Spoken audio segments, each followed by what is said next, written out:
जरा तव कृपाમાં દ્રષ્ટિ પૂગે તો કૃતાર્થ અમારું જીવતર બને થાય સહુ સાધનોની પૂર્ણા 30/10/1982ના રોજ અમદાવાદના એક ભાઈએ સ્વામીજીને કહ્યું, તમે લોકપ્રિય કેવી રીતે બનો એ પુસ્તક વાંચવા માટે લઈ આવો. સ્વામીજી એકદમ સહજ અવસ્થાથી બોલી ઉઠ્યા, પુસ્તકની જરૂર નથી. આપણે ક્યાં લોકપ્રિય બનવું છે, આપણે તો સેવક જ રહેવું છે. સ્વામીજીના જીવનમાં હરેક પળે એક જ દર્શન થયા કરે, નાને સે હો નાના રડિયો. બીજો પ્રસંગ છે, સ્વામીજીના ગુરુ હરિ સ્વામીજી શિકાગો BAPS મંદિરે દર્શન કરવા પધાર્યા. બધી જ મૂર્તિ આગળ દંડવત કર્યા.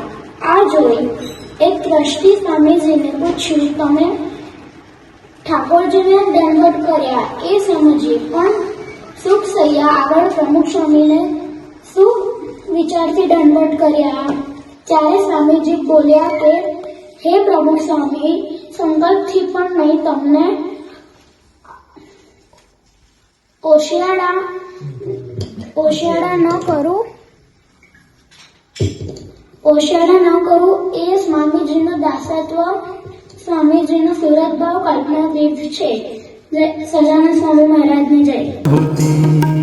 થાય સહુ સાધનોની પૂર્ણાહુતિ ઓળખતા સ્વરૂપની સહજ જો મળે જો જરા તવ કૃપામાં દ્રષ્ટિ પૂગે.